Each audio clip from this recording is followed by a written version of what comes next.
এই দোস্ত, আপনার ইনকাম অথবা financial life, happiness, relationship, social life এই সব বিষয়ে আপনি যতটা ভাবেন তার থেকে বেশি এটা ডিপেন্ড করে আপনার কমিউনিকেশন আর সোশ্যাল স্কিলের উপর। ইনফ্যাক্ট আপনি এটাও বলতে পারেন যে মানুষটি এই দুইটি বিষয়ে ভালো হবে, বেসিক্যালি সে তার লাইফের সব এক্সপেক্টে ভালো পারফর্ম করবে।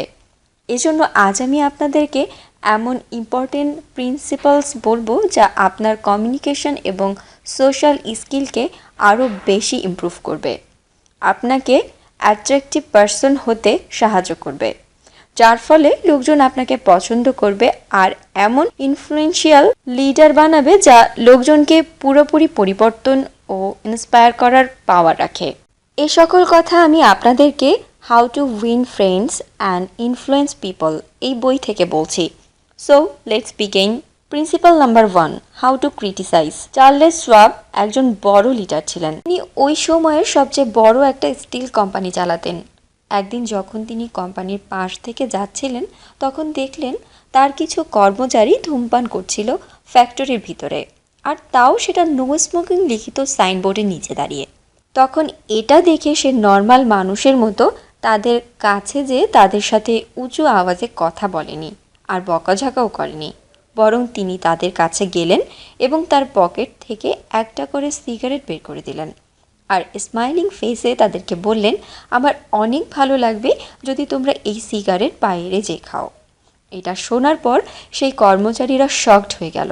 তারা তাদের ভুল তো বুঝতেই পারল, সাথে সাথে তাদের হৃদয়ে চার্লেসের জন্য সম্মান আরও বেড়ে গেল, কারণ চার্লেস তাদের সাথে চিৎকার করা বা খারাপ কিছু করেনি যেমন ইউজুয়ালি লোকজন করে, বরং তিনি তো তাদেরকে একটা ছোট্ট উপহার দিয়ে তাদেরকে সেটার গুরুত্ব অনুভব করিয়েছিলেন আর ভালোবেসে তাদেরকে তাদের ভুলটা ধরিয়ে দিয়েছিলেন। আপনারাই ভাবেন, এমন মানুষকে কে না পছন্দ করতে পারে? বেশিরভাগ মানুষ এই ভুলটাই করে ফেলে যে সে তার সামনের মানুষটার অন্যায়ের জন্য তাকে ক্রিটিসাইজ অথবা ভালো মন্দ বলে দেয়। এতে তার সামনের মানুষটা তার ভুল বোঝার চেয়ে এতটা খারাপ ফিল করে যে সে তার ভুলটাই ভুলে যায়। তার ভুলটা সে রিয়েলাইজই করতে পারে না। রিয়েলাইজ হয় তার সামনের মানুষটির নেগেটিভ ফিলিংস যা ওই ব্যক্তি তার সাথে করেছে, আর এর ফলে সে তাকে অনেক বেশি ঘৃণা করা শুরু করে। অবভিয়াসলি এটা তার জন্য বা তার সামনের মানুষটির জন্য কখনোই ভালো হবে না। এজন্য কারোর সাথে চিৎকার বা ক্রিটিসাইজ করা যাবে না, বরং ভালোবেসে তার ভুলটা বোঝানোর চেষ্টা করতে হবে। Principle number 2, giving a good name to live up to. Tom নামের একটি বাচ্চা ছিল যে 3rd স্ট্যান্ডার্ড পাস করে 4th স্ট্যান্ডার্ডে উঠেছিল। প্রত্যেক টিচারদের তাকে নিয়ে অভিযোগ ছিল সে তার ক্লাসে এমনকি পুরা স্কুলের মধ্যে একটা দুষ্টু বাচ্চা ছিল। আর দিন দিন সে আরও খারাপ হয়ে যাচ্ছিল। সে মারামারি করা শুরু করেছিল, বাচ্চাদের রাগাতো, আরও অনেক বেশি মজা করত। তখন তার পুরানো টিচার 4th ক্লাসের যে টিচার ছিল তাকে টমের উপর বিশেষ খেয়াল রাখতে বলল, আর সেই টিচার কথাটাকে গুরুত্ব সহকারে নিল আর শীঘ্রই বিষয়টা নিয়ে কিছু করতে চাইলেন। তাই প্রথমবার সে যখন ক্লাস নেওয়া শুরু করলো তখন সে সব বাচ্চাদের কাছে তাদের নাম শুনলেন এবং সবাইকে এক এক করে কমপ্লিমেন্ট করলেন। যেমন একজনের নাম ছিল রোজ, তো টিচার তাকে বলল, রোজ অনেক সুন্দর নাম, আর তোমার ড্রেসটাও অনেক সুন্দর। এমন করেই সে সব বাচ্চাকেই একটি করে কমপ্লিমেন্ট দিতে থাকলেন। আর যখন টমের সময় আসলো তখন টিচার একটু সিরিয়াস হয়ে বলল, টম, আমি জানি তুমি একজন ন্যাচারাল লিডার, তাই আমার তোমার সাহায্যের প্রয়োজন ক্লাসে নিয়মনীতি মেনটেনের জন্য।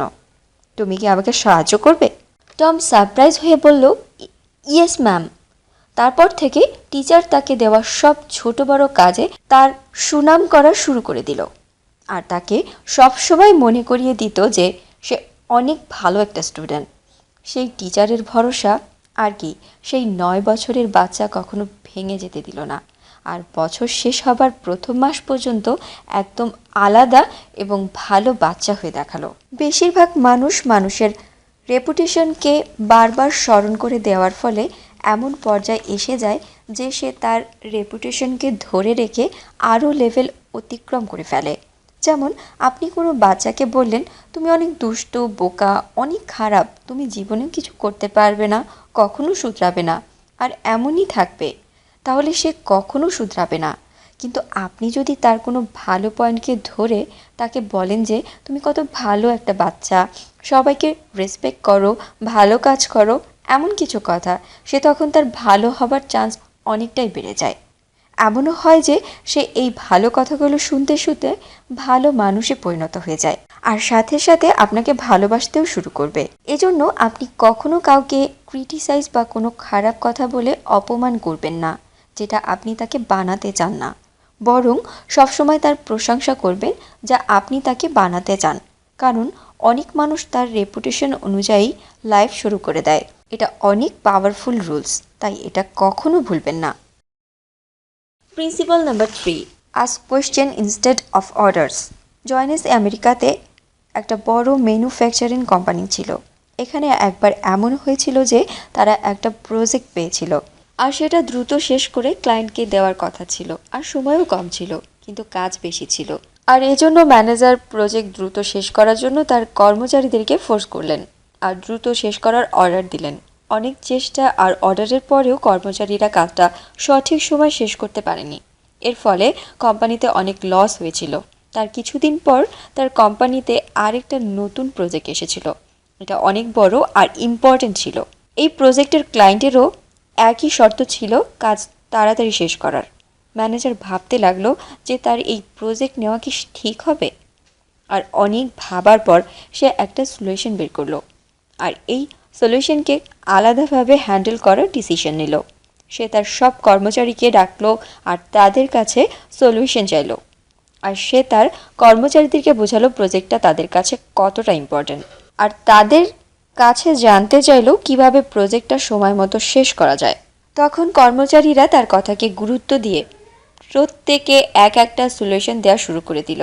আর তখন তাদের মুড পজিটিভ হয়ে গেল, যার ফলে তারা সবাই মিলে অর্ডার অ্যাকসেপ্ট করলো আর ওভারটাইম করে কাজ করা শুরু করলো, যার ফলে প্রজেক্টটি সফলভাবে সময় মতো শেষ করতে পেরেছিল।